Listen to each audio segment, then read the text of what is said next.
season 3 of Songs from the Cellar. That's super exciting, Phil. Mm-hmm. Yeah, I mean, still have a job, I guess, and considering I don't have one, because considering we can't tour, I get to do this, but it's pretty nice to be able to have your friends at your house and in the wine cellar and play some music. And I mean, it's been a great experience. I've had a lot of fun doing it. I've learned a lot and I just appreciate my friends coming over and doing it, and I think it's just been a great vibe and a great situation for me. Do you have a favorite guest? You know what? I really don't. I mean, I've had, of course, Brenda Lee was over here. We had such a great time. We spent the whole day together, and I saw Brenda at the mall this past week. Phil, I'm like, what are you doing? She goes, I'm retired. I'm retired now. I was in the business 65 years. I deserve it. I'm like, you sure do.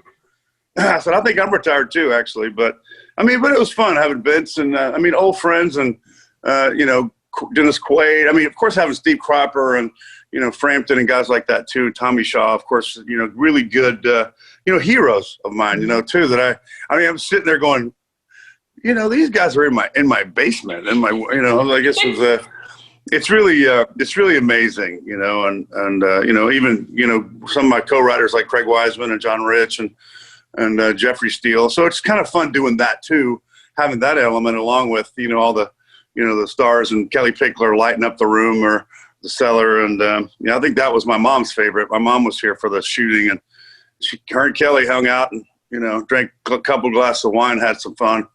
And, you can't have a bad time with Kelly Pickler. You can't. Anything that's going to be different about this year as compared to the previous 2 seasons?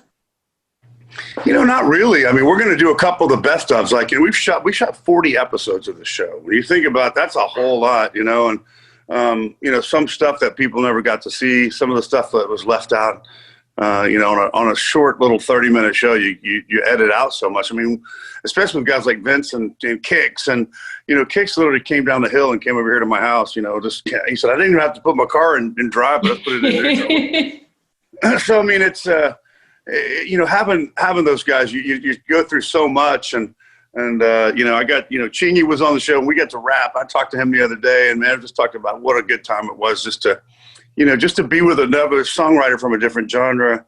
And I love it. I really do love the experiences I've had doing this show. What about your podcast, which I'm super excited about? I'm excited about that too. That thing's launching, and finally, we've been trying to get that thing going for a long time. And it's I think it's pretty interesting. I think a lot of folks are going to be, interested to hear the conversations and in a different format, right? So, I'm learning myself. I don't know much about all this social media stuff, but it's, a lot of people a lot of my good friends are like, dude, you need to get a podcast. You need to be on a podcast. Because, a lot of people don't listen to, terrestrial radio or this or that. They want to learn something or hear conversations. And I think it's pretty interesting. Actually, I was just on my drive back to Virginia and driving back, and I was listening to a lot of that stuff, that podcast stuff. So it was really fun. So this sounds like it could almost be like a little bit of a new career direction for you. Well, I probably need one, considering I don't have one right now. And I don't know what good it, you can't tour. Hopefully that'll end soon. I've got to think that everybody's just chomping at the bit to get out. I mean, we've done our part, and everybody kind of needs to do their part and let us get back out. I mean, it's pretty sad. I mean, I've got friends that have called and said, I've been really sad. I haven't gotten to go see any live shows. That was kind of my release. And it's just different, playing here and playing to a camera and, to the World Wide Web is a great thing, but it's just, there's nothing like having the reaction of a crowd that you can talk to and banter with. And there's a whole different thing, so there's nothing can replicate that live performance thing, even though this is fun. Do you plan on touring this year? Do you think that it will open up? Well, if we can, we want to. And, it just depends. A lot of it, I've talked to a lot of promoters, a lot of agents, a lot of, different artists, and some artists are going to really want to go out. I mean, we're just kind of, we haven't played since the beginning of last year. I can't remember the last time I ever did that, and, wow. in my life, you know. I mean, I used to play bars, and then when I got my record deal, I was on the road and on tour. So for 35 years, I've been playing music or whatever it's been. And it was like, you can't play now. I'm like, oh. Right.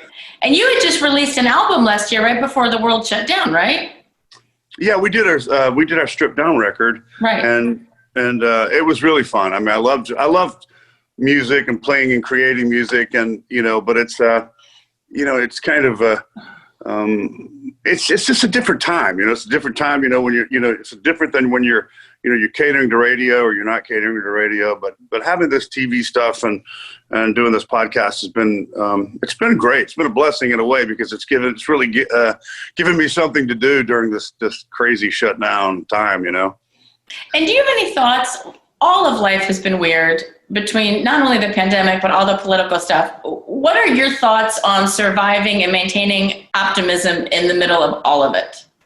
I'll tell you one thing, it's hard, isn't it? You know, it's hard for everybody, but I think, you know, in the end, I don't think we're in control, you know. I think, you know, that you have to sort of, I think we can only control what we have, what's right around us. And, you know, of course, social media has given everybody this platform to be completely ridiculous, you know, and I think a lot of people, it gives them this, you know, makes them feel important to say whatever they want, and like anybody cares, you know. Mm-hmm. I hate that, you know. I think that the thing I hate the most is like decorum has sort of left the building, you know, and nobody's nice, everybody's mean, and they can shame people or talk mean about. It's like they're trying to find something on anybody just so they can, you know, cancel culture. That whole, it's just horrendous, you know. It's like nobody has a sense of humor anymore, and nobody has compassion or love, and I hate that. And I think that's what I miss the most, is people just being nice to each other. They can't, you know. I think it's gonna really backfire on these people, you know. And I think we're seeing that. I think just in the actions of these folks, you know. And it isn't just a few people. It's like, you know, the country split right down the middle. So somebody needs to bring everybody together somehow, and not just argue or fight with the other side and try to, you know, stick it to them, because it's gonna backfire, and we're gonna be right back where we were about 150 years ago. True. That's what I think. Have you written a lot this year or this last year? I've actually trying to write again. You know, I kind of took a few years off because I found out that really nobody cared if I was writing or not. And, I care. Well, I mean, now I think I cared. I had to care myself, you know, and now that I've kind of started creating songs again, writing, I'm excited about it. Right. So it's been nice to do that again. It's that part of me that I sort of missed, you know, because you get caught up in your touring and you're doing this, I'm doing TV shows, I'm doing podcasts, I'm doing this, and you forget that, hey, wait a minute, I used to actually write some pretty good songs a while back, you know. So, you know, that used to be my job, and I loved it. I loved my job. And I really, I'm excited about doing that again, even with some of my old friends, Jeffrey Steele, Craig Wiseman, and some of these guys, and some new writers too, that I've really, really taken to, and, you know, fallen in love with their writing and their style. And so that's a lot of fun. Even my daughter, who's a writer now, and it's inspiring to write with her, because she comes at it from a young 20-year-old point of view, right? So it's really nice. Do you have a favorite song you've written? Or is that like asking your favorite kid? Yeah, well, it is, because, you know, I think I really don't. I mean, I have songs that I'll gravitate. It's usually the newest one. It's like, oh, this is great. You know, as I look back, you know, you look back on your body of work. I've never been one to do that. I like to, you know, it's always in our business. It's about, what have you done for me lately? And you know, that's just the way it is. But, you know, I look back and I think, you know, what was I thinking? What was I doing back in this time? It was a different era, you know. It was, you know, when you're, you know, your life is new. You're just, you know, it was before I knew anything about the business. It was just all about writing music and about songs. So I've had to kind of try to get myself back into that headspace of, like, you know, look, it's just about writing songs again. You don't really need to do that, but you want to do it because you love it. And I think that's what I'm doing. And you're really good at it. Well, you're sweet. Just say that. All right. Before I let you go, we're going to do 11 questions. It's really easy. 11? 11? 11. They're really short answers, Phil. Short This answers. is like an exam. I don't know. I'm out of school. All right, where's your favorite vacation spot? Oh, my. Good grief. Marco Island. Ooh, I haven't been there.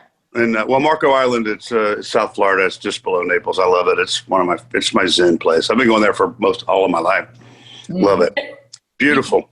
You could do some good writing retreats there, I bet. I think I'm going to be there for good at some point as I look out and it's snowing right now. Right. I mean, snowing on my pool. That's not, I guess that's a horrible idea. Okay. Where's your favorite Nashville spot? My house. Absolutely my house. I've seen your house. I would agree. That's a great spot to be. To go out, I mean, to be your, I do like to be home. I mean, I've been on the road for all these years and just to come home now and be here and, go from room to room. And I mean, it's nice. It's just nice to be home. Cool. If you weren't a singer-songwriter, what would you be? Well, probably a dancer. No, I'm just kidding. I'm not. I can't dance. I'm putting that. I probably would have been a doctor. That's what I would have been. Really? No doubt. I loved it. I thought about it for a minute, and then, but then I realized you had to go to school for 8 more years after, and 4 more years after college and this and that. And anyway, I said, I think I did the right thing. I feel like you did too. What's your biggest pet peeve, Phil? Pet peeve. I've got so many of them. I think when people crunch ice. Yes, same. You know what I mean? Or smack their gum or smack their food. I'm like, oh. It's the worst sound ever. Or do this when they go, that slurp their coffee or I don't know. There's just something about that crunching ice thing, which is it's not good for your teeth. And I find myself doing it sometimes. I'm like, oh man, I'm doing my own worst pet peeve, my own nightmare. I agree with you. What's a TV show you could binge watch over and over again? Family Guy. I hate to say it. Family Guy is my, it's completely brainless, funny, and they just attack everybody, which is funny to me. I don't know. I think they just, I think it's genius. I like that show. And between that and Andy Griffith, those are my 2 faves. That's my old show, and my new show is Family Guy. I love it. They couldn't be any more different. You know what? You're exactly right. And I think that's probably what it is. I got my wholesome thing over here with Andy Griffith, and it's just completely out to lunch with, Seth MacFarlane, who was a complete genius, I think. That's hysterical. Okay, what's a food that you can make really well? I don't know. I'm a pretty good cook, I guess. I make good soup. I make good soup. I like soup and French toast, and I mean, I'm a pretty good cook. I've had to be because being a bachelor my whole life, just about. So the first time I interviewed you at your house, you made me muffins, and they were really good. Oh, see, next time you come over, we'll make something different. What's your secret talent? My secret talent, I cannot talk about it. But anyway, we will. No, secret talent. Oh my God, I don't even know if I have any talents. Must have secret ones. I'm a good house cleaner. I clean my house. I like cleaning my house. I think people would go, man, your house is always clean. I'm like, yeah, well, who clean? Anyway, because I clean my house. I like cleaning my house. And your house is big. Do you not hire somebody to help you? I have a big house and I clean it a lot. I find that it's kind of keeps me grounded. I do my own clothes. I do my own laundry. I do my cook. I do all that stuff. I'm a good house husband for myself. Housewife. I don't know what I am, but I do like to clean. I like cleaning my bathrooms. I keep it clean, and I got a lot of them. So it's just that's sort of my, some people play golf or they have their thing or whatever. Mine is try to keep my house clean and go to the gym. Good for you. I'll tell you where I live. You can come over. I'll be there in a minute. Yeah, I'll bring my pine saw. I'll be right there. There you go. Perfect. What's the weirdest place you've been recognized? Well, in the bathroom. Somebody else doing that. That's so weird. Yeah, I know. I've got some funny stories about that too, and it's just hilarious. You'll be, hey, I know who you are. Shake my hand. I'm trying to shake my hand. Like my hand's full. I'll be with you in a minute. After I get out of here. Sorry. Phil wins 11 questions right there. Okay. There you go. What are you going to do? When were you the most starstruck? Which that might be hard because you have all these people in your house. But when have you been the most starstruck? Wow. I've been starstruck so many times. I've gotten to meet so many amazing, all the presidents. I think God, that's a really good, that's a good question. Dolly Parton was one for me who, when I first met Dolly, I first met Kenny Rogers. I was always, of course, huge fans of those folks growing up, but meeting, and then becoming friends with guys like Merle Haggard and people. It's really kind of been an amazingly. I'm like Forrest Gump. I've met some crazy people. I'm like, just kind of lucked myself into these situations. But there's so many, honey. I don't know. Good grief. Stallone was great. I loved him, and he was great to sit and talk for a long time, hours, and so I don't know, the presidents and all of them. So I've been pretty lucky on that end, I guess. No joke. All right, 2 more. You might have already answered this, but what's your favorite way to spend a day off? I love hanging out with them. I've got 2 daughters I love. It's so much fun to hang out with them. Even going even taking them shopping and spending money is just like fun for me, just to be with them. I love it. And go to dinner, hanging out, and they're growing up now. They're grown up ladies, and so it's. I just cherish that every second of that right now. I think that's what I'm enjoying most about all of this stuff. Do they live with you? You know what?